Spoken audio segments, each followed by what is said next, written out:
ẹ̀yin èèyàn iléeṣẹ́ ààrẹ wọ́n ti sọ̀rọ̀ o. Wọ́n ní irọ́ ńlá ni gbogbo nǹkan tí àwọn èèyàn ń sọ pé ọ̀gbẹ́ni Wálé Ẹdùn tó ń ṣe mínísítà fún ètò ìnáwó. Wọ́n ní wọ́n ti gbé 105,000 naira síwájú ìjọba àpapọ̀ gẹ́gẹ́ bí owó oṣù òṣìṣẹ́ tó kéré jù tí wọ́n ní kàn ṣiṣẹ́ lórí. Ní ọjọ́ kẹfà oṣù kẹfà ọdún tá a wà yìí ni olùdámọ̀ràn pàtàkì sí ààrẹ bàbá wa Bọ́lá Tinubu ọ̀gbẹ́ni Báyọ̀ Ọ̀nànúgà ló sọ ọ̀rọ̀ yìí síta.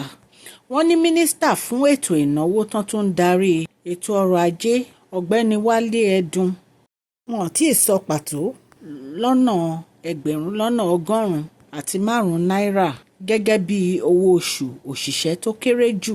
Wọ́n ní ìròyìn yìí kì í ṣe nǹkan tó yẹ pé ìjọba fọwọ́ sí rárá.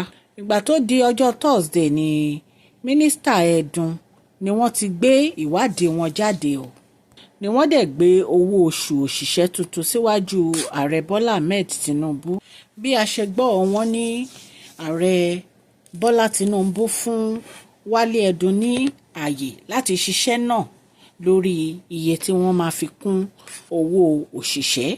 Wọ́n ní ọ̀gbẹ́ni Wálé Ẹdùn àti mínísítà fún ètò Àtíkù Bàgúdù ni wọ́n jọ gbé àbá náà jáde síwájú ààrẹ bàbá wa Bọ́lá Tinubu títí kan iye tí owó oṣù tuntun náà máa ná wọn nílé ìjọba ní Àbújá. Ṣùgbọ́n wọ́n ní ìròyìn tó ń lọ kiri lórí iye tí owó náà máa jẹ́ kì í ṣe nǹkan tí àwọn èèyàn ń sọ kiri. Wọ́n ní ọ̀rọ̀ owó yìí wọ́n ló ti wà níwájú ìjọba báyìí tí wọ́n ń ṣiṣẹ́ lé lórí. Wọ́n nítorí pé wọ́n ti parí iṣẹ́ náà lórí owó iye tí wọ́n máa san fún àwọn òṣìṣẹ́ torí wọ́n ní wọ́n fẹ́ fi kún owó àwọn òṣìṣẹ́. Wọ́n ní wọ́n ti parí iṣẹ́ náà.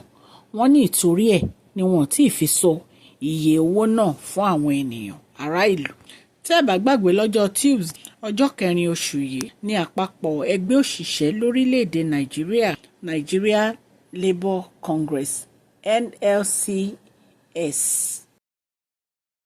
àti ẹgbẹ́ àwọn oníṣòwò náà Trade Union Congress wọ́n sọ iṣẹ́ wọ́n ṣe riot lórí gbogbo nǹkan tó ń ṣẹlẹ̀ ní ìlú fún ọjọ́ 5 lẹ́yìn ìgbà tí ìjọba àpapọ̀ gbà láti gbọ́nwọ́ sí ẹgbẹ̀rún lọ́nà ọgbọ̀n náírà 50,000 naira èyí tí wọ́n takú pé àwọn fẹ́ máa san gẹ́gẹ́ bí owó oṣù òṣìṣẹ́ tó ń gbowó tó kéré jù lọ.